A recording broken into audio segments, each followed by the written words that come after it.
Donc voilà la deuxième partie sur le bit et bridle fitting. Il y a eu pas mal de questions pendant les pauses aussi sur comment est-ce que je peux faire, qu'est-ce que je peux choisir, et donc pas mal de questions sur le sujet. Donc là, on va rentrer un petit peu plus dans la partie pratique. Donc, comme vous avez vu au départ, on a parlé aussi des relations qu'on va avoir physiques entre la bouche, donc l'avant et l'arrière, le reste du corps du cheval, qu'on devait avoir une vue d'ensemble. Et puis là, je vais plutôt parler des petits conseils de base que vous allez déjà pouvoir appliquer déjà chez vous. Avant de griller au secours, on va avoir besoin d'un spécialiste. Donc, il y a certains points qui vont être importants dans la partie de base. C'est l'observation de la tête de votre cheval, l'observation de sa bouche et l'observation de sa denture. Alors, ce ne sont pas des gestes habituels pour la plupart des cavaliers. C'est-à-dire que déjà, beaucoup de cavaliers ont peur d'aller regarder dans la bouche du cheval. Ils disent, bon, on n'ose pas trop, le cheval va nous mordre. Et donc, la bouche du cheval est une grande inconnue.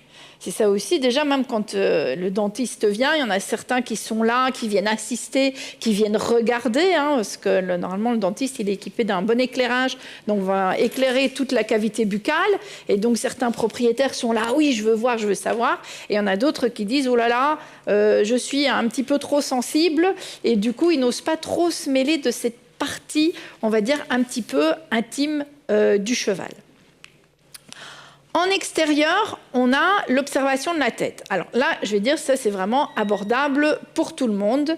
C'est déjà regarder si on a la présence de traumatismes sur la tête du cheval. Alors, il y a des chevaux qui sont assez casse-cou, qui vont, par exemple, aller se prendre un arbre. C'est déjà arrivé.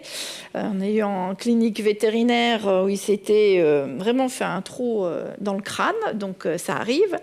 On peut avoir les chevaux gris, on va avoir l'apparition de mélanome aussi. Donc, on va avoir un suivi à propos de ça. Après, on peut avoir aussi l'apparition de suros.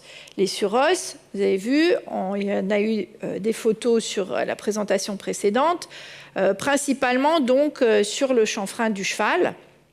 Et on peut avoir l'apparition de poils blancs. Alors, les poils blancs, je veux dire, ces derniers temps, on en voit plus apparaître aussi par rapport aux masques anti-mouches. Alors, il y en a certains, avant d'aller fustiger certains cavaliers en disant « ton cheval a des poils blancs au niveau de la muserolle, tu as trop serré la muserolle », en fait, on en voit pas mal apparaître aussi à cause des masques anti-mouches qui peuvent créer des frottements et qui donc peuvent être gênants pour le cheval dans certains cas. On peut avoir des cicatrices, alors de nouveau qui peuvent être accidentelles ou peuvent avoir été provoquées par du matériel, les asymétries. Et donc, on peut avoir des asymétries faciales qui peuvent être dues à des tensions ou alors vraiment une asymétrie osseuse. Donc, où là, on a vraiment un désalignement par rapport à l'implantation des yeux du cheval, etc. En observation de la tête, on peut avoir aussi des tics nerveux ou des paralysies. Donc, des tics nerveux, ça peut être des rictus que peut avoir le cheval. J'ai déjà rencontré plusieurs chevaux où dès qu'on allait mettre ne fût-ce que la main sur le chanfrein ou un petit peu sur les côtés de la face du cheval, ils avaient été montés avec des muserolles tellement serrées que le muscle élévateur de la lèvre supérieure était irrité et que du coup, il retroussait la lèvre. Donc, il ne fallait même pas encore mettre une muserolle. Le moindre contact créait une réaction de retroussement de lèvres. On peut avoir des chevaux donc, qui sont head shakers et qui peuvent avoir plusieurs raisons de ce head shaking. Donc les vrais head shakers, donc ce sont les chevaux qui vont les faire tout le temps, qui vont tout le temps secouer la tête, qu'ils soient au box, au pré, qu'il y a de la luminosité, qu'on soit au printemps, en hiver, etc. On a ceux par des réactions allergiques, donc on va les avoir plus à certaines saisons. On va avoir les checkers aussi par rapport à la luminosité aussi, donc reliés à des problèmes, on va dire, d'œil du cheval, qui sont souvent sous-estimés. Et on peut avoir le head shaking suite au matériel, qui peut d'ailleurs être problématique de la selle ou problématique du mors ou du bridon. Donc vraiment, ça c'est plutôt lié à l'équipement. On a en observation de la tête des sensibilités aussi particulières. Donc, il y a des chevaux qui n'aiment pas du tout qu'on s'approche de leur tête. Il y a des chevaux qui n'aiment pas être palpés à certains endroits. Ça peut être aussi, par exemple, au niveau des sinus. Beaucoup de pathologies au niveau des sinus ne sont pas dépistées. Ça peut être la nuque.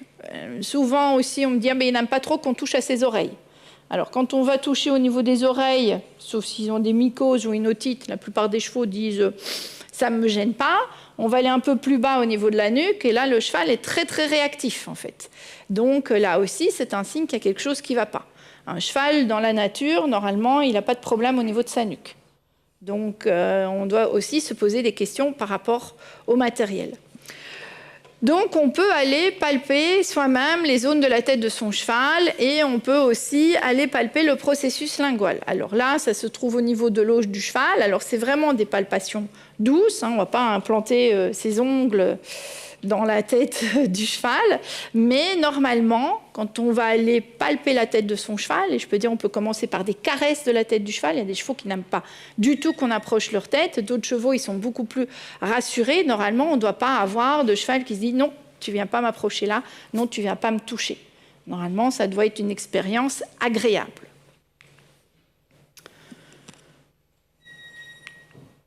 Donc, au niveau de l'observation de la tête, c'est clair que quand on va harnacher le cheval, de toute façon, on va aller apporter des points de pression sur des zones hypersensibles.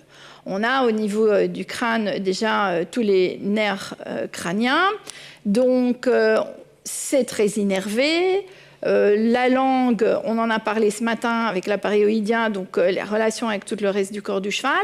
Donc qu'on monte avec un mort, qu'on monte sans mort, de toute façon, on va aller apporter des tensions sur des zones sensibles du cheval. La tête, c'est vraiment l'endroit le plus sensible du cheval.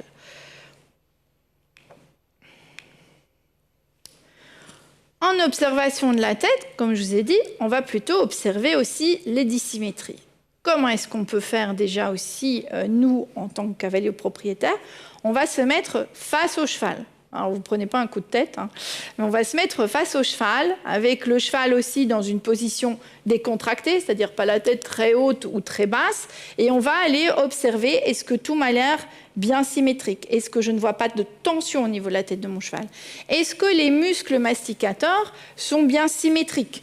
Donc là, ici, vous voyez au niveau des muscles temporaux, donc de la mastication, si le petit curseur fonctionne, ce qui n'a pas l'air de fonctionner. Est-ce qu'on le voit ici? Non plus.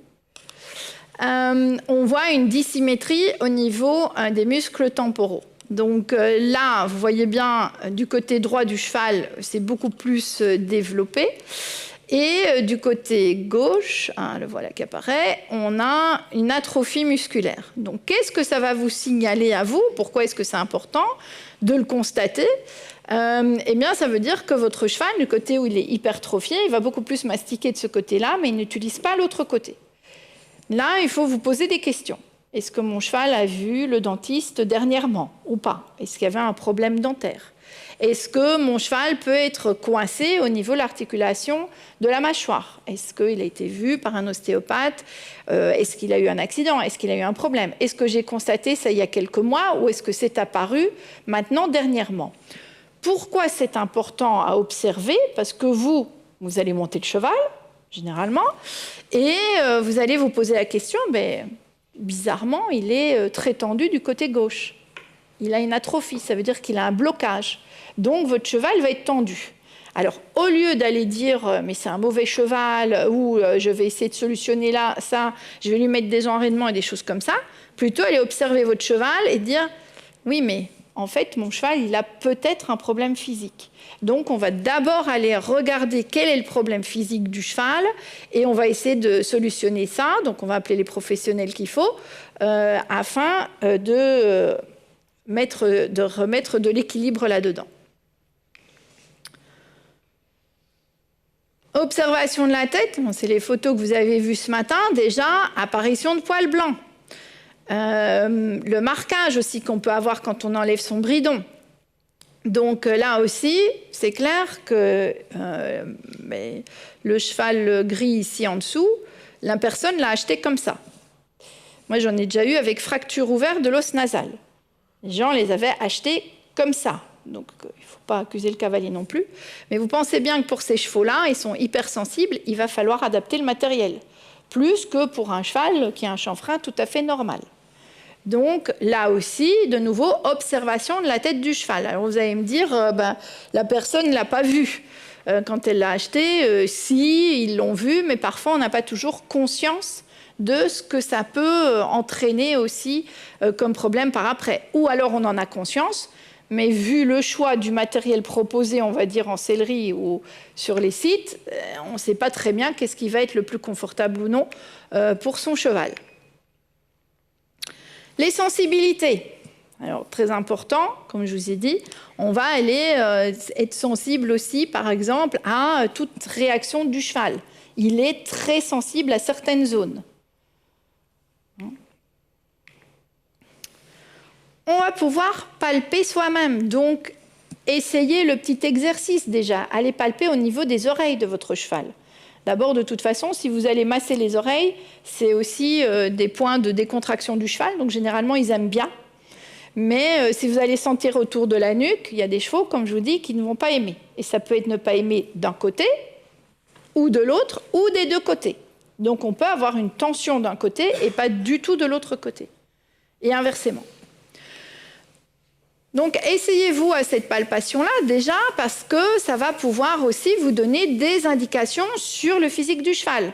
La même chose aussi pour la mandibule. Comme je vous ai dit, on peut avoir des suroses sur l'os nasal, par exemple à cause de la muserolle. On peut en avoir aussi au niveau de l'auge. Et donc, ces suroses-là, ça peut être des petites réactions osseuses, par exemple pour un cheval qui se serait cogné, lors d'un transport sur une barre de transport, sur la porte du box, mais aussi, par exemple, à une bouclerie mal ajustée d'une muserolle. Donc, de toute façon, dans tous les cas, il va falloir aussi adapter son matériel par rapport à ça. Des tensions aussi musculaires au niveau de la tête, le processus lingual. Donc, on va aller vraiment un petit peu palper son cheval un petit peu partout. Ça, c'est vraiment à faire pour vous et c'est facile à appliquer. Observation de la bouche. Alors, on a déjà une observation extérieure de la bouche. On ne sait pas mettre sans précaution, on va dire un petit peu, vos doigts dans la bouche, risquer d'être mordu. Vous allez me dire, oh là là, elle nous incite à des choses dangereuses. Non. Observez en extérieur. L'implantation des canines, est-ce que les muqueuses sont rosées? Déjà, ça va vous donner plein d'indications.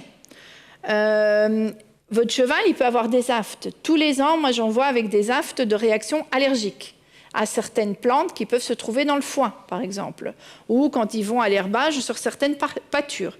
Il y a des chevaux qui font des réactions allergiques, il y a des plantes qui sont plus urticantes, et des chevaux qui ne sont pas habitués, ils vont aller les manger, et donc on a des aftes. Si vous ne faites pas attention, vous mettez le matériel, le cheval, il est gentil, il est compréhensif, il ouvre la bouche, vous ne faites pas attention, mais une fois que vous allez le monter, il va être plus aussi, on va dire, de bonnes conditions, et vous risquez un petit accident.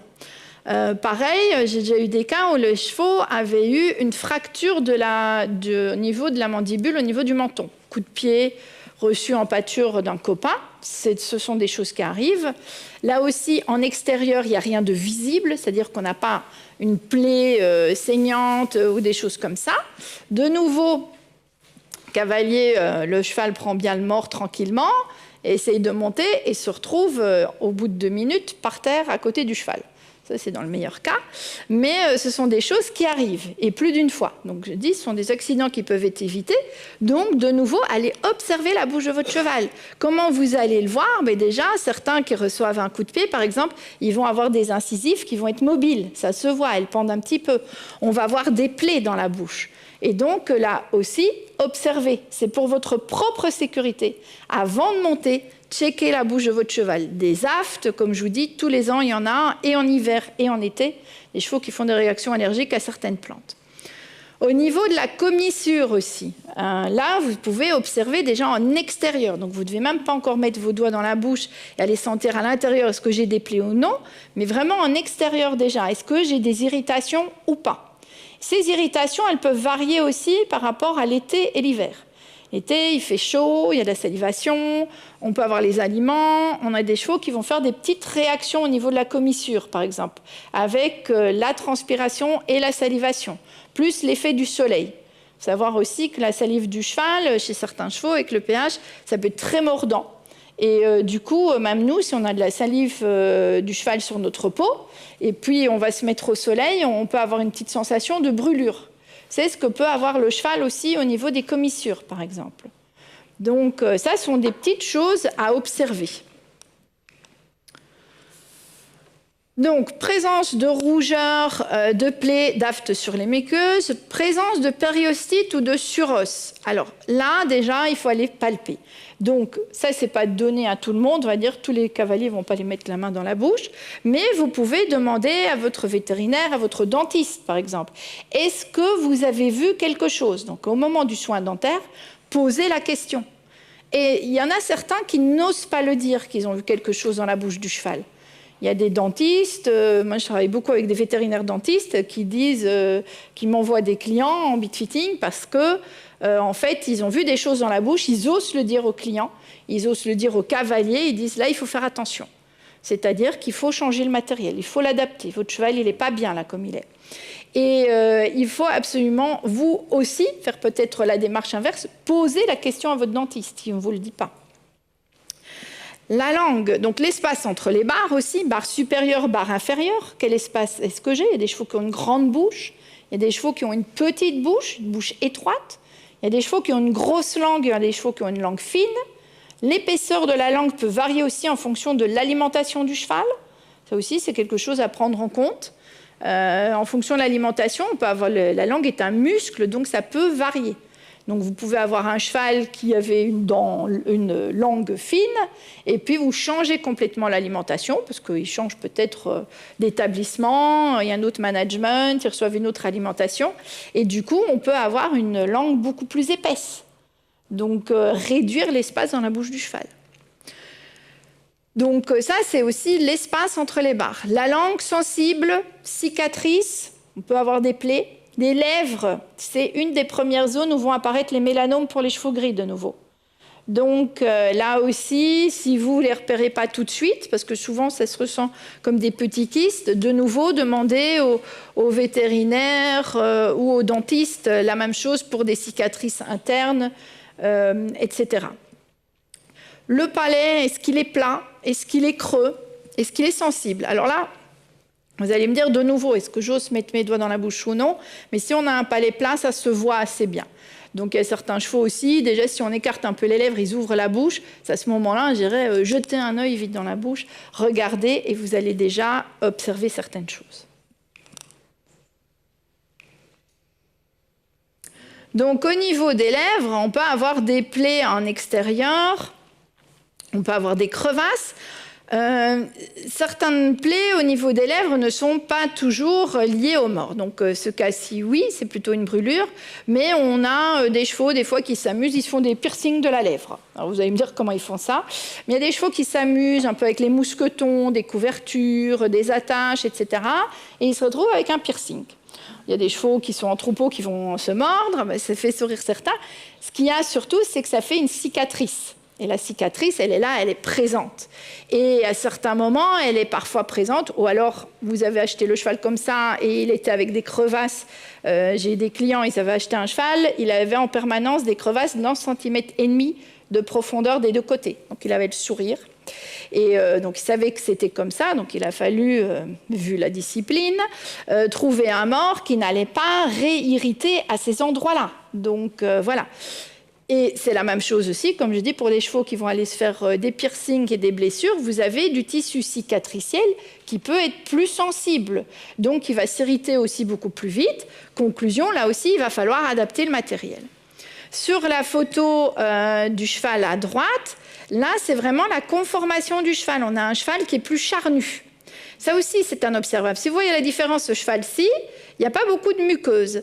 Celui-ci, à l'intérieur des lèvres, vous voyez, il y a énormément de chair. Donc là, vous voyez, en fait, ça a été pincé par certaines charnières de mort. Donc, en fonction de ça, vous allez devoir être plus attentif aussi. Est-ce que mon cheval, il a beaucoup de muqueuse ou il a peu de muqueuse? C'est charnu ou pas? Parce que certains morts, certaines matières vont créer aussi des irritations. Donc, il va falloir être attentif à ça dans son choix, principalement. Donc, au niveau de la langue, alors, là, comme je dis, c'est mieux. Vous voyez, dans les deux cas, on a un ouvre-bouche, on a une lampe. Donc, ça, c'est plutôt le dentiste qui va vous aider. On a eu une langue sectionnée ici. Donc, ça, j'en ai déjà rencontré plusieurs. Et là, donc, le marquage mort de filet, mort de bride. Ce genre de petites plaies comme ceci est beaucoup plus rare que la langue sectionnée ou ouvrier. Donc, on en rencontre quand même pas mal. Et c'est vraiment dû au mort, c'est pas une langue sectionnée, parce que ça, j'en ai déjà eu dans le marcheur. Alors, je ne sais pas comment ils le font dans le marcheur, mais où le cheval était amputé de toute une partie de la langue.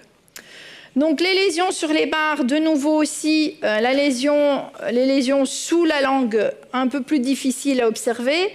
Celle-ci, donc, souvent, le cheval, il n'est pas très d'accord que vous alliez mettre vos doigts là ou aller observer. Et là aussi, c'est à la palpation. Donc, de nouveau, faites-vous aider déjà. Et ce que vous pouvez observer directement, par exemple, après avoir monté, ce sont des rougeurs. Donc ça, il suffit de se mettre sur le côté, d'écarter les lèvres, et vous allez regarder et dire, tiens, voilà, j'ai monté à cheval, est-ce que je retrouve une rougeur ou non après avoir monté? Une plaie dans la bouche, comme je vous ai dit ce matin, c'est 2 minutes. Donc ça arrive très très vite. Alors là, il faut se faire une propre analyse. Est-ce que mon cheval, j'étais en carrière, il s'est peut-être effrayé d'un oiseau, j'ai eu un mouvement brusque? Ça peut arriver. C'est un réflexe humain, ça peut arriver. Si chaque fois que vous montez votre cheval, vous avez des problèmes, c'est pas normal. Là, il faut remettre en cause vraiment son matériel. Et puis après, on peut arriver à des situations où là, on a des plaies ouvertes avec des séquestres, c'est-à-dire qu'on aura des fragments osseux qui vont devoir être extraits des barres.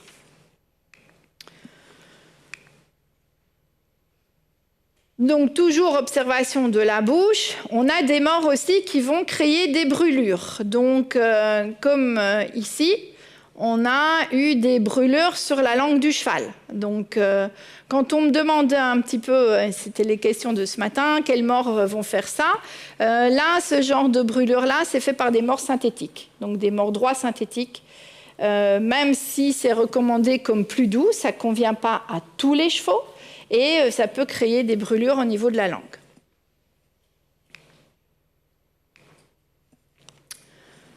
Alors, autre chose qu'on peut observer soi-même, on va se mettre de nouveau face à son cheval. Et là, on va écarter lèvres supérieures, inférieures, et on va déjà aller observer l'alignement des dents de son cheval. Alors, c'est un petit exercice facile, mais qui va vous donner aussi plein d'indications. C'est-à-dire que normalement, là, les pinces, normalement, elles devraient les unes sur les autres. Là, ce que vous observez, c'est qu'on a un décalage vers la gauche du cheval. De ce fait-là aussi, on a notre cheval qui pose un petit peu sa langue sur le côté. Là, vous la voyez un petit peu sortir. Et ce qui veut dire que notre cheval, il peut difficilement remettre sa mandibule vers le côté droit. Il est bloqué. Alors, pourquoi il est bloqué? De nouveau, posez-vous la question. Problème dentaire, problème articulaire, mais à nouveau, comme l'histoire du muscle temporal, ça va vous donner une indication pourquoi votre cheval ne veut pas s'incurver d'un côté. Il est figé d'un côté. Il va avoir un côté facile, là vous allez pouvoir tourner, tout va aller très bien, et l'autre côté, ça va bloquer, il va être raide. Alors de nouveau, au lieu d'en vouloir au cheval et de peut-être utiliser des techniques particulières, on va dire, pour corriger une asymétrie, allez regarder dans la bouche du cheval. Est-ce que le dentiste vous a signalé ceci? Est-ce qu'il a dit, voilà, c'était purement dentaire, on a pu régler, rééquilibrer au niveau de la bouche, tout s'est bien passé, ok? Ou est-ce qu'il vous a dit, ben, pour moi la bouche est bien rééquilibrée, mais encore on a cette mandibule qui est coincée.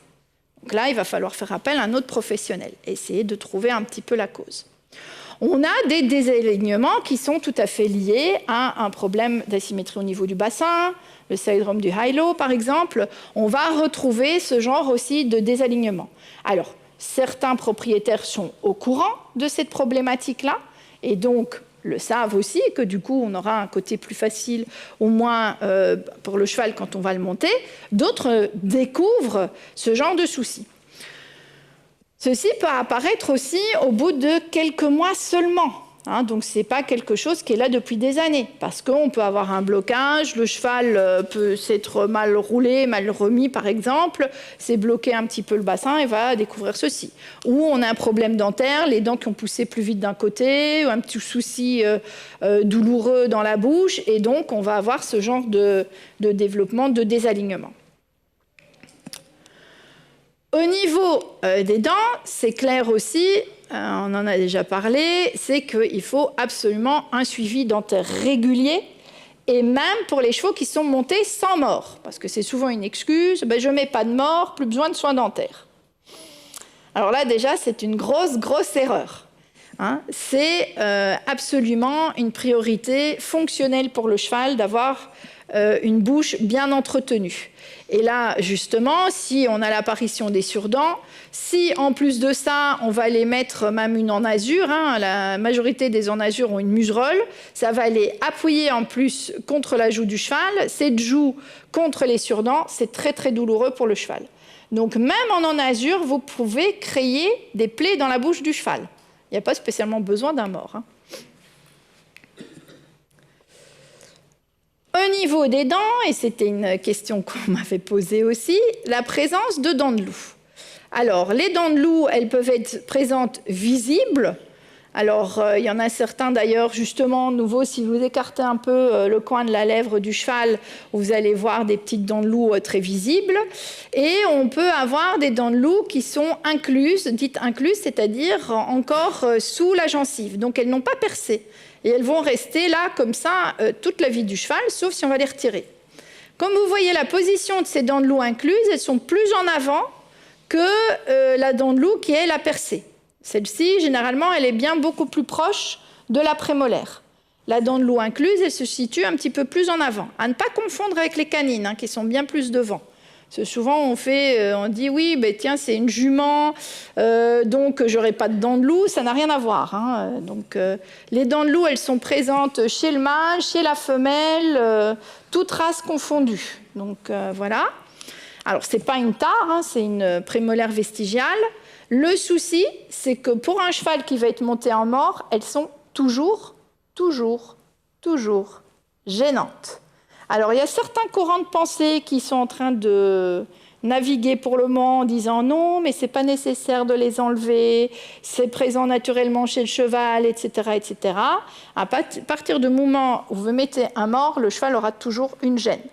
Donc, il faut les faire retirer. Et il faut les faire retirer avant de mettre un mort dans la bouche du cheval.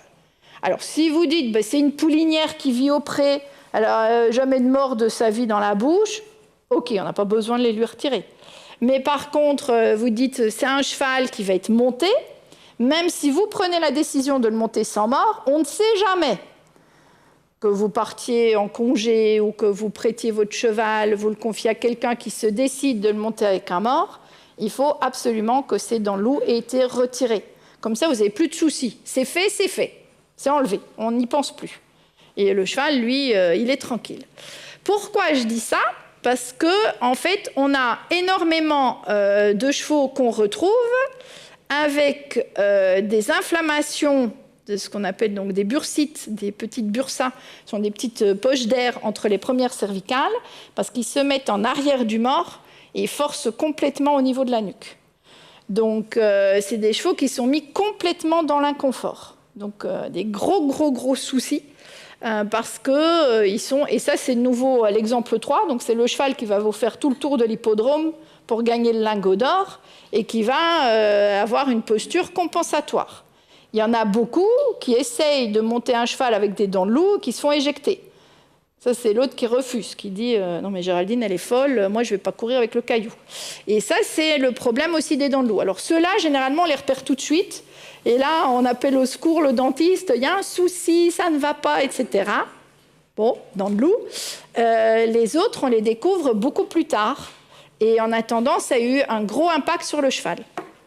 Et bizarrement, même des chevaux qui sont suivis en dentisterie, eh bien, on en trouve encore avec des dents de loup très, très régulièrement. Et j'en ai eu comme ça, qui étaient suivis tous les ans, dents de loup incluses. Le cheval a même été opéré, parce qu'il y a plusieurs cliniques vétérinaires qui avaient refusé l'opération. Donc, on a retiré une petite bursa, donc c'est au niveau des cervicales, c'est proche de la moelle épinière, donc c'était une opération très dangereuse, parce qu'il faisait une inflammation en permanence. Et ça n'avait pas résolu le problème. Après, quand il a pu être remonté, le cheval, et puis en fait, il y avait des dents de loup incluses. Un autre cheval qui était d'une grande lignée donc de cheval de sport de niveau international de haut niveau et qui ne passait pas au-dessus du 1,20 m. Et du coup, problème de contact, racheté par quelqu'un d'amateur, qui se dit mais c'est bizarre, enfin, moi je ne suis pas d'un bon niveau, j'ai eu le cheval à bas prix, il y a peut-être quelque chose. La coach, même problème de contact. Qu'est-ce qu'on constate dans la bouche? Dents de loup incluses. Donc en fait, le cheval était en permanence sur la retenue à cause de ces dents de loup incluses. Donc c'est pas si anodin que ça et c'est plus commun qu'on ne pense. C'est toutes les semaines en pratique quand je vais en consultation où je constate encore des chevaux qui sont débourrés, qui ont été travaillés avec des dents de loup. Donc c'est vraiment des choses qui ne devraient plus arriver. Au niveau de l'équilibre bucco-dentaire, c'est clair aussi qu'un soin annuel est conseillé parce qu'on peut avoir ce qu'on appelle des développements d'usure en crochet. Donc vous voyez ici, on a les dents qui poussent à peu près de 4 mm par an, donc vous voyez les pointes que ça fait. Et là, les cavaliers qui ont l'habitude du suivi dentaire vont dire tout d'un coup, là mon cheval, il commence à être embêtant, donc il est temps que le dentiste y revienne. Après, vous avez des personnes qui disent « Non, moi, je ne vois pas trop de soucis. Attention, le cheval continue de manger. » Ça, c'est au bout de 4-5 ans. Alors, ce que vous voyez ici à l'avant, vous le retrouvez aussi en fond de bouche. Et donc, ça va aller s'appuyer carrément en fond de bouche dans la mâchoire. Donc, c'est très douloureux pour le cheval aussi. Ça va le bloquer. Et ce sont des chevaux aussi qui ne ferment plus la bouche. Donc, on va leur mettre un mort dans la bouche et puis on dit « Il a la bouche ouverte. » C'est normal, il ne peut pas. Allez déjà observer les dents. Après, on a tous les problèmes de pathologie dentaire, une dent qui a été extraite, des diastèmes, etc., qui vont avoir une influence sur le contact dans la bouche du cheval. Donc, c'est très important aussi, quand on a un suivi dentaire, demandez qu'est-ce que votre cheval il a, même s'il est suivi. Ça peut avoir un impact sur son contact avec le mort. Sur les sensibilités aussi, on lui a extrait une dent, et ça a été assez douloureux, il a fait une inflammation, et bien là aussi, il peut ne plus supporter certains types de museroles, par exemple. Et qui dit museroles, comme je dis, en azur, souvent on a des points d'appui sur la tête, donc forcément, il va falloir revoir le matériel par rapport à ça. Donc le choix du mort et du bridon, il va se faire en fonction de l'âge du cheval. Alors de l'âge du cheval, ça paraît logique. Mais quand je vois un 4 ans qui on va mettre la bride parce qu'on veut l'avoir un petit peu plus compacte et plus fermée parce qu'on veut franchir des étapes, pour moi, ça, ce n'est pas une bonne utilisation du mort de bride. On pose souvent la question, est-ce qu'on va mettre la bride? Écoutez, oui, en dressage, certains niveaux d'école, etc., il faut passer en bride, on va passer en bride. Mais un 4 ans qui fait du loisir en bride parce qu'on veut essayer de corriger certains défauts, ce n'est pas pour moi une bonne solution. Donc, on va choisir le mort aussi en fonction de l'âge du cheval, de son niveau d'éducation. Et on va pouvoir parler aussi du niveau du cavalier. Il y a des morts qui sont assez techniques. On peut reprendre par exemple la bride. Ça ne va être pas donné à tout le monde à utiliser. Des disciplines, on a les règlements du passif du cheval. Est-ce que vous avez un cheval qui a fait de l'attelage pendant 10 ans et que tout d'un coup, on va reconvertir en mort de selle. Donc, il a connu un mort d'attelage, il a connu une bride d'attelage avec des points de pression particuliers, et puis on va le convertir en cheval de selle. Donc, les points de pression vont être complètement différents. Là aussi, il va falloir tenir compte du passé du cheval. Donc les objectifs, qu'est-ce qu'on veut faire avec le cheval? Ses sensibilités, son physique. Et donc en fonction du cavalier, eh bien on va adapter aussi le matériel en fonction du cavalier. Chaque cavalier est différent. Donc on peut avoir des cavaliers avec des mains instables. Alors vous allez dire, oui mais normalement, il faut qu'ils travaillent, qu'ils aient une bonne posture. Oui, ça c'est bien dans le meilleur des mondes. Mais ce n'est pas toujours le cas. On peut avoir des cavaliers aussi avec des problèmes physiques. Certains cavaliers qui disent, ben moi je me suis fracturé le poignet. Eh bien, on ne va pas avoir le même ressenti, main gauche, main droite, donc celui avec la fracture et celui qui était sans fracture. On a des cavaliers aussi qui ont d'autres problèmes physiques plus ou moins graves. Connaissance des outils utilisés. Alors ça s'adresse plutôt au coach, parce que quand je vois déjà, oui, ben voilà, le cheval il fait ça, du coup on va lui mettre un pessoa, le cheval il fait ça, on met un pellam. Est-ce que vous connaissez l'action du mors? Quel type d'embouchure il a? En fait, quels sont les points de pression? Est-ce que vous avez une connaissance du matériel? On va mettre un mors à boule, c'est plutôt un mors Waterford, parce que comme ça va décontracter le cheval. Oui, c'est-à-dire, donc, connaissance des outils utilisés. Et de nouveau, amélioration de la communication cheval-cavalier, et de la posture et du physique du cavalier. Alors là, on a une incidence aussi. Donc si on a du matériel plus adapté, déjà le cheval il va plus tenir, il va se remonter, il va se porter moins sur l'avant-main, il va être plus léger aussi s'il détend l'encolure, et donc on va avoir des cavaliers qui vont être dans une position plus confortable. Et là vous allez dire, mais c'est pas possible. Eh bien si, parce que dans la pratique, en fait, on en voit certains, parfois j'arrive et je dis, mon Dieu, ben, cette personne, sa posture, elle n'est pas terrible. Et en fait, c'est parce que le cheval l'entraîne dans une posture inconfortable. On met la même personne, si cette même personne doit monter sur un autre cheval, et on la voit tout très bien, déliée et tout. Et là, on se pose la question, on dit, tiens, ben voilà. En fait, si on change un petit peu le matériel, on le sait pour la selle, mais si on change le matériel du mors et du bridon, dans quel sens est-ce qu'on peut influencer aussi la posture du cavalier, qui puisse se redresser et s'asseoir? Et bien souvent, ce sont les cavaliers qui disent, eh ben, tiens, là, c'est plus confortable, j'ai moins de tension dans le bas du dos, le cheval me tire moins, le contact est plus léger, il est plus harmonieux. Parce que c'est clair que si votre cheval tire vers l'avant, est plus asymétrique dans le contact d'un côté que de l'autre, ben vous allez tirer aussi plus ou moins.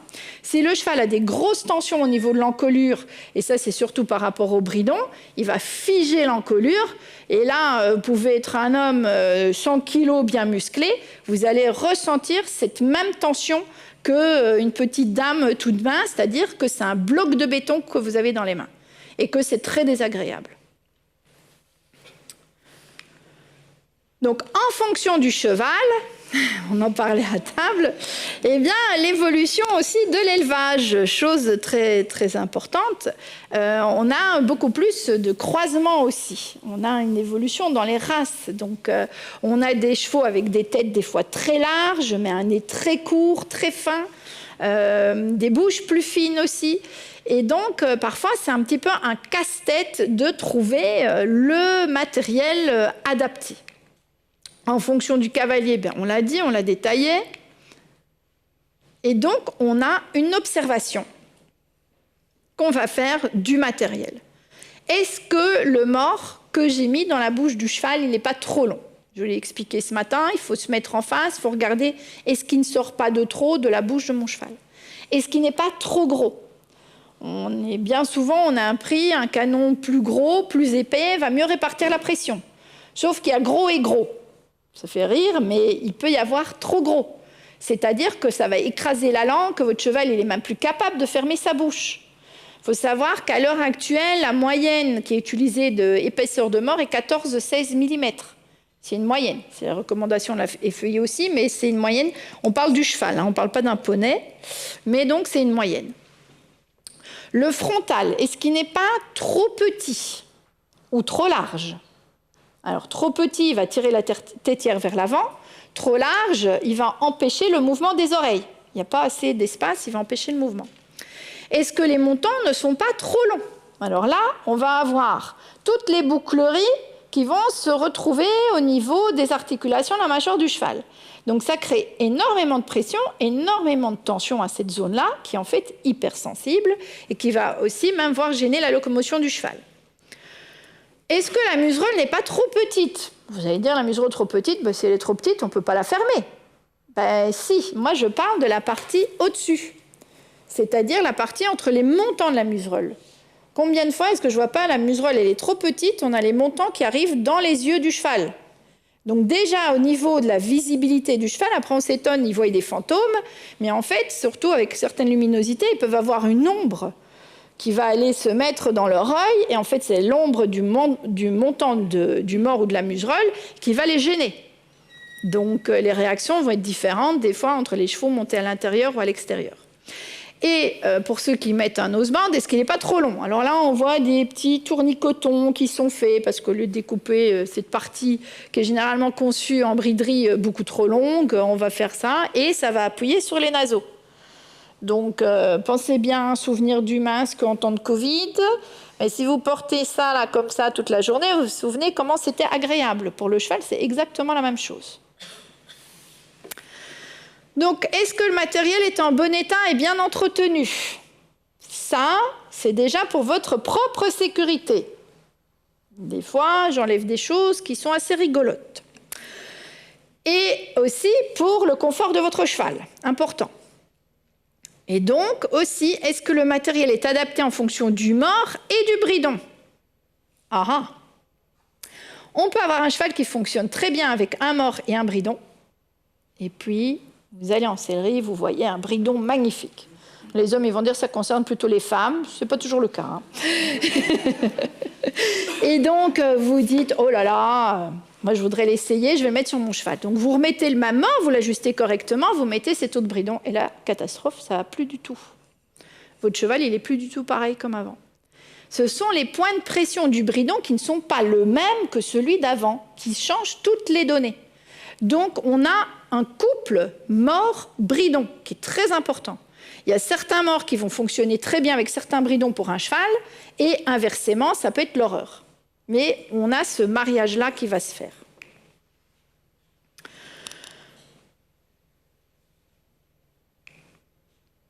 Donc, au niveau du mors et du bridon, on l'a déjà vu, la position du mors dans la bouche, comme je vous ai expliqué, et vu sur les côtés, est-ce que donc notre mors n'écrase pas trop la langue du cheval?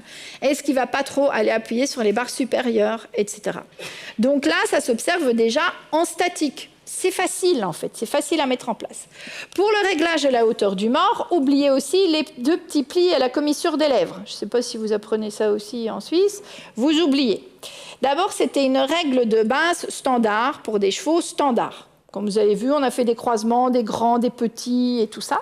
Plus, chaque cheval est différent. Vous avez des chevaux qui sont comme nous avec un grand sourire, et vous avez d'autres chevaux qui ont un petit sourire, c'est-à-dire que la commissure des lèvres, elle tombe très bas. Donc déjà, ce réglage des deux plis à la commissure, ça ne va pas fonctionner pour chaque cheval. De plus, on a à l'heure actuelle des mors avec des angles et des inclinaisons différentes. Ce règle des deux plis, il allait très bien pour des morts droits. Mais maintenant, on a des morts incurvés vers l'avant, avec un passage de langue qui tombe vers le haut. Donc, si pas inclinés vers l'avant, plus un passage de langue, donc ils vont aller se positionner dans la bouche de façon complètement différente qu'un mort classique droit. Donc, de nouveau, cette règle des deux plis, ben, vous l'oubliez. Position du mort, on en a parlé ce matin, on va vérifier à gauche et à droite. Ce qui est intéressant ici, sur cette image-ci, de nouveau, c'est de voir la position de l'olive par rapport au palais du cheval. Parce que, autre petite question qu'on m'a posée aujourd'hui, est-ce que le mort simple brisure fait un effet casse-noisette ou pas? Est-ce qu'il va aller appuyer dans le palais? Et est-ce que du coup, le mort double brisure ne va jamais faire de point de pression dans le palais? Alors, je vous laisse la parole. À votre avis, est-ce que le simple brisure fait un effet casse-noisette et va appuyer dans le palais? Oui, vous pouvez lever les bras, qu'il pense.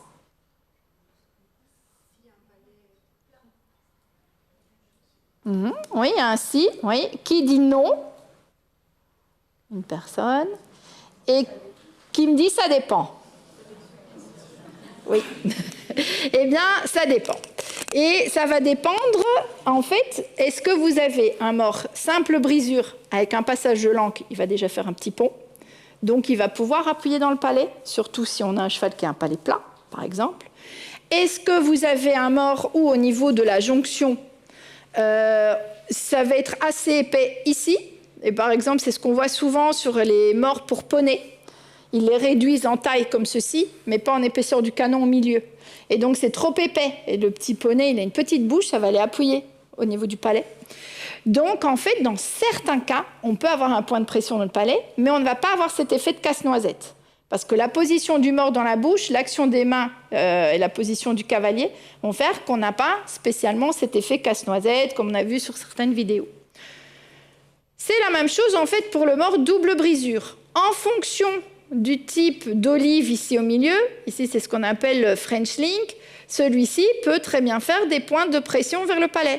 Donc là, ça va dépendre de l'olive. Donc de nouveau, cet effet de point de pression du palais dans le palais du cheval va dépendre du type d'embouchure, que ce soit un simple brisure, un double brisure ou un droit.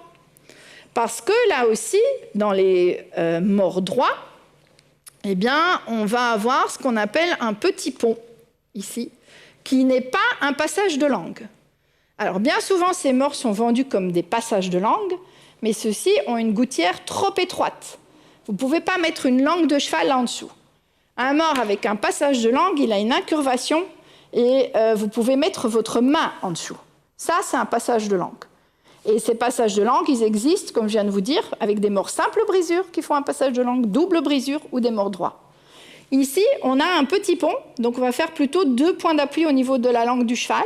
Et en fonction de la hauteur de ce petit pont et de la hauteur de la voûte du palais, eh bien, on peut avoir aussi des points de pression.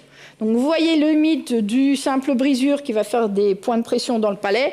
En fait, vous pouvez le retrouver sur du double ou sur du droit. Donc, à chaque fois, on va avoir des points de pression différents dans la bouche du cheval. Ça, c'est défini par rapport à des morts classiques. Après, de nouveau, ça va dépendre du type d'embouchure. Comme je vous ai dit, ce qui sont incurvés vers l'avant, on va chaque fois déporter les points de pression dans la bouche du cheval.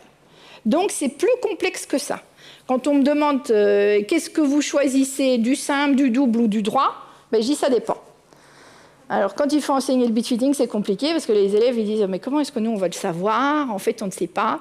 Et en fait, c'est ni noir ni blanc. Il y a des zones de gris. Ça va dépendre du cheval, ça va dépendre du cavalier, ça va dépendre vraiment du type de mort, des fois aussi de l'équitation, etc., etc. Mais il n'y a pas de dire « il faut abolir tous les simples brisures, il faut abolir tous les doubles brisures ou il faut abolir tous les morts droits ». Ça va soulager déjà les meneurs, la plupart c'est du mort droit. Donc voilà. Mais non, c'est au cas par cas. Donc le petit check sur les côtés, comme je vous ai dit ce matin, et puis les zones à protéger. Donc en fait, quelles vont être les zones à protéger? Eh bien, la nuque du cheval. On pense souvent au nez du cheval, mais en fait, c'est beaucoup plus la mandibule qui doit être protégée. Et quand on utilise une gourmette, on va essayer de mettre un protège-gourmette. Et ça vaut pour toutes les disciplines qui utilisent un mort à gourmette. Pourquoi? Parce qu'au niveau en fait, de cette partie-là, on a un foramen avec des terminaisons nerveuses qui passent et très peu de protection de ces terminaisons nerveuses-là. Donc on va essayer de protéger ça en utilisant un petit protège-gourmette. Mais donc ça, c'est vraiment des zones à protéger. Et surtout, la nuque de votre cheval. On va aller faire les réglages, je vous en avais déjà un peu expliqué ce matin, en regardant bien au niveau de la tétière déjà, donc l'espace, est-ce que la découpe tombe bien en dessous des oreilles? Le frontal, est-ce qu'on a assez de place? Est-ce qu'il ne va pas tout tirer vers l'avant? Est-ce qu'il n'est pas trop large non plus, pour ne pas gêner la mobilité des oreilles du cheval? Souvent, ça c'est quelque chose que vous pouvez observer à cheval. Il y a des chevaux, ils ont soit tout le temps les oreilles vers l'avant, soit figés dans un certain angle. En fait, ils doivent pouvoir bouger les oreilles dans tous les sens. Pourquoi ils doivent pouvoir? Comme ça, ils sont à l'écoute aussi. C'est important. Au niveau du réglage, donc aussi, vous voyez des montants, on doit laisser un doigt en dessous de l'apophyse zygomatique. Donc comme ça, vous allez voir justement, est-ce que ma muserolle ici, cette partie-là, elle n'est pas trop courte? Est-ce que les montants ne viennent pas trop vers l'avant? Est-ce qu'ils ne vont pas trop frotter sur l'apophyse zygomatique? Et au niveau du réglage de la hauteur de la muserolle, là on a quelque chose d'important. On a ici la partie bleue qui représente en fait une muserolle française. Et donc ce qu'on doit veiller surtout, c'est qu'on n'aille pas tomber ici sur la partie flottante de l'os nasal. Ça, c'est un point de repère que vous pouvez aller sentir sur les chevaux aussi, hein. Vous mettez vos doigts et vous allez sentir à partir de là commencent les naseaux. Donc pourquoi ça ne peut pas aller tomber là? Parce que sinon, de nouveau, vous allez en partie boucher les naseaux du cheval. Et donc parfois, on a notre règle des 2 doigts là, qui va être un peu compromise. Parce que de nouveau, on peut avoir des chevaux qui ont une longue tête, mais un nez très court. Et parfois des chevaux avec une petite tête, mais avec un nez très long. Alors je dis souvent, c'est la déception pour les cavaliers de dressage qui aiment bien les muserolles de dressage avec 3 couleurs. Je ne sais pas si c'est à la mode en Suisse, mais aux Pays-Bas, c'est très à la mode. Vous avez des brillants, du doré, une muserolle de dressage très, très large. Alors, il y a certains chevaux qui peuvent le porter, mais là, j'ai eu un cheval dernièrement, un énorme cheval. Enfin, il avait une très grande tête, mais il avait un nez tout court, donc il ne pouvait avoir qu'une muserolle toute fine. Si on parle de ça, certains vont dire, oui, mais justement, la muserolle bien large va mieux répartir les pressions. Oui, mais si elle est trop large, elle va gêner aussi, elle va tomber au niveau des naseaux, elle va gêner le cheval dans sa respiration, donc ça ne va pas être agréable pour le cheval. Donc, il va falloir adapter cette largeur de muserolle par rapport au cheval en question. Ce que vous voyez en rose, c'est une muserolle allemande. Alors, la muserolle allemande, tout un temps, elle avait disparu. Maintenant, elle revient un petit peu à la mode. Alors, elle est beaucoup plus difficile à ajuster, la muserolle allemande. Déjà, parce que bien souvent, les montants de la muserolle allemande, ils tombent au-dessus de l'apophyse zygomatique. Parce que les règles aussi de serrage, eh bien, on utilise le même petit système vert ici, qu'il s'agisse d'une muserolle française, une muserolle croisée, une muserolle mexicaine, une muserolle allemande. En fait, on a le même système de réglage. Et donc, dans certains cas, au niveau de la muserolle allemande, on va voir si on a un cheval qui n'a pas de menton, ça va être trop lâche. Et du coup, on va dire, tiens, on va serrer plus. Sauf que là, on bouche les naseaux du cheval. Dans certains cas, elle remonte trop haut et elle appuie le mors contre les commissures. Donc, on a plus de risque aussi de créer des plaies au niveau des commissures, juste à cause de cette muserolle-là. Donc ici, au niveau de la tétière, donc voilà déjà ici un bon exemple sur cette photo-ci de 3 choses qu'il ne faut pas faire. Donc vous avez la tétière qui est trop proche des oreilles, vous avez la découpe, en fait, parce que ça on va dire oui, c'est une découpe anatomique, hein. On a un petit peu de rembourrage pour dégager les oreilles, mais vous voyez que ça tombe encore au niveau de l'oreille, donc ça ne tombe pas assez bas. On a un frontal qui est beaucoup trop large, donc vous voyez la base de l'oreille, elle est comprimée. Il ne peut pas bouger son oreille. Et on a les boucleries qui tombent beaucoup trop haut. Donc, on n'est pas dans une situation agréable pour le cheval. Ici, sur ces photos, je les avais déjà prises ce matin. Donc là, comme je vous ai dit, pareil, frontal très large, des boucleries qui appuient au niveau des oreilles. Vous avez ici aussi toutes les parties métalliques qui sont de nouveau à cet endroit-là. Là, le mors aussi, donc on l'avait vu. Pareil ici, énormément de tension sur la nuque et on va les rajouter un enraînement. Donc là, le cheval, au lieu de décontracter sa nuque et son encolure, il va encore plus la contracter et donc on va avoir des problèmes au niveau musculaire du cheval. Donc déjà, le matériel de base n'est pas adapté. Au niveau du matériel et de la sécurité, comme je vous ai dit, vérifiez l'état de votre matériel. Alors, il y en a certains, même quand il y a des grooms, je vais détacher les rênes et ça tient par 2 mm d'épaisseur de cuir. On se dit oui. Alors, les pires, ce sont les cavaliers de complet. Je sais qu'on va voir ici. Les cavaliers de complet, alors là, on rattache avec du duct tape, des fils colson, dernièrement. C'est pas mal, hein. Les montants de mort comme ça attachés, c'est... Oui, mais j'y tiens avec tel bridon, j'ai fait tel concours. Oui, c'est génial, sauf que c'est un peu dangereux. Mais voilà, donc vérifiez quand même l'état du matériel. L'âge du matériel. Alors l'âge du matériel, c'est important par rapport à la souplesse. Vous devez avoir un matériel qui a une certaine souplesse, parce que ça doit pouvoir se donner. Comme je vous ai dit, les muscles du cheval ils vont se développer, il va y avoir plus d'afflux sanguin, etc. Donc ça doit rester souple. Le matériel, il doit être propre, bien entretenu, que ce soit les mors, déjà, bien nettoyés, que ce soit les boucleries, que ce soit vos cuirs ou tout ce qui est en corde et en nylon. Pourquoi? Sinon, ça va faire des frottements.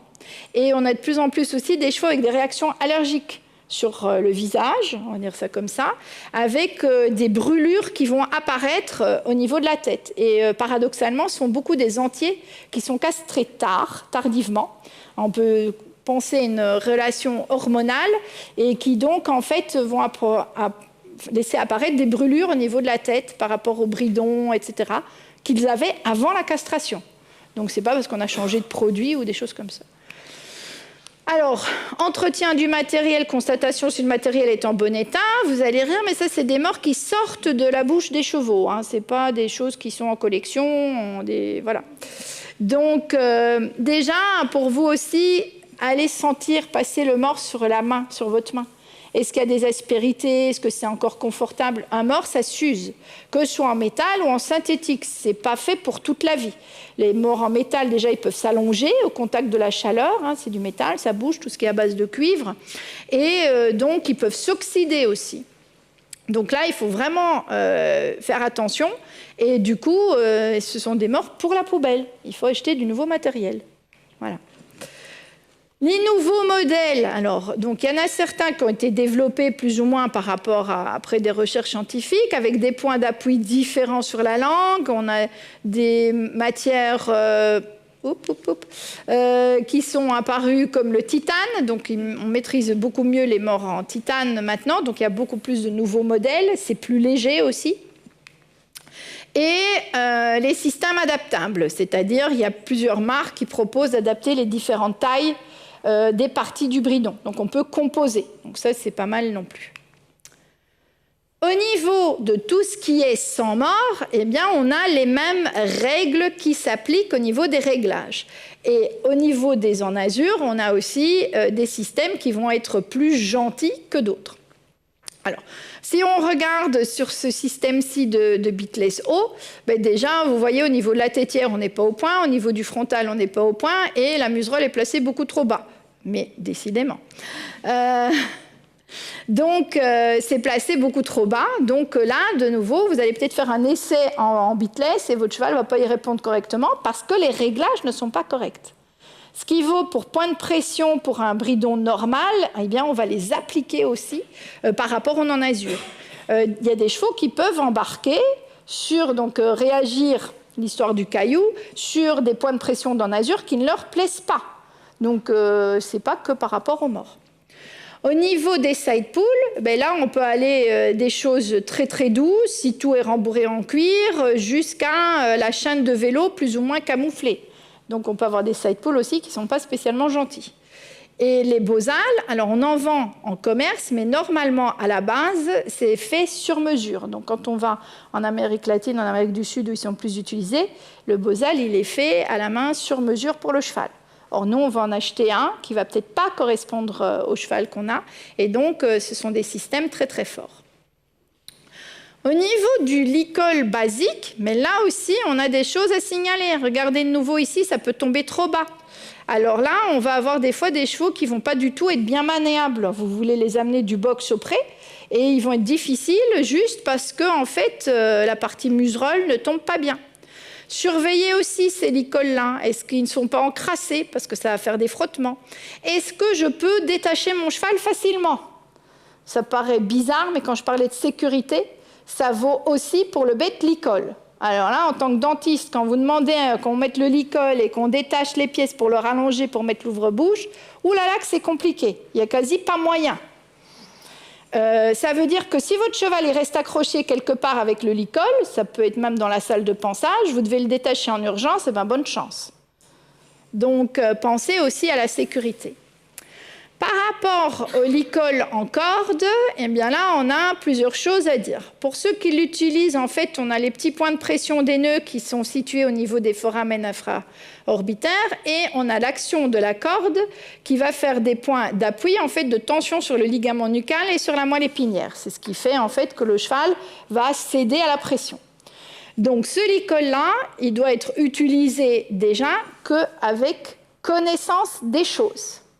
Or, il y a certaines modes pour l'instant qui circulent où on met des petits anneaux au niveau des nœuds, on accroche les rênes à cet endroit-là et on s'en sert comme side pull. On n'attache pas le cheval non plus avec un licol éthologique. Et on voit énormément de chevaux, on met un licol étho en dessous du bridon, et on part en randonnée, et puis on attache le cheval avec le licol étho. Mais mon cheval ne tire pas au renard.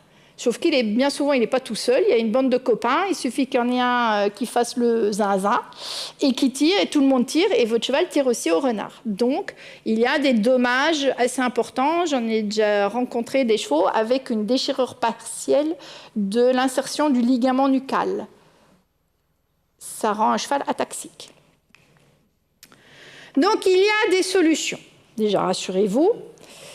Quelques adaptations peuvent déjà améliorer la situation. Je pense que là, vous allez rentrer à la maison, vous allez observer vos bridons, vos morts, déjà, si c'est pas trop gros, si c'est pas trop serré. Mais déjà, si vous avez du matériel qui traîne chez vous, ben vous inversez. Des fois, il suffit à un cheval, c'est peut-être trop petit, l'autre, c'est trop grand. Vous inversez, c'est déjà solutionné. Vous apportez déjà du confort à votre cheval. Distinguer les signes de douleur ou d'inconfort et pas les définir comme des troubles du comportement. C'est ce qu'on a vu ce matin. Évidemment, tous les soucis ne viennent pas du mors ou du bridon. Ce serait trop facile, mais il ne faut pas les ignorer. Comme je vous ai dit, c'est un peu le dernier maillon de la chaîne. Donc, voilà, il faut y penser quand même. Adapter le matériel, ça va améliorer le confort. Vous allez avoir un cheval qui sera plus concentré à l'apprentissage. Pensez à l'histoire du caillou. Le cheval, il va être moins gêné dans sa locomotion. Pensez toujours au caillou. Soyez attentifs aux signes de douleur et faites appel à des professionnels. Donc, même si vous êtes un bon cavalier, que vous avez un bon coach, ils n'ont pas spécialement la connaissance de tout ce qu'il y a sur le marché à l'heure actuelle, en mors, bridon, en azur, etc. Et quand on fait appel à un professionnel, eh bien, nous, on a des dizaines de morts avec nous, des dizaines de bridons pour pouvoir faire des essais. Merci pour votre attention.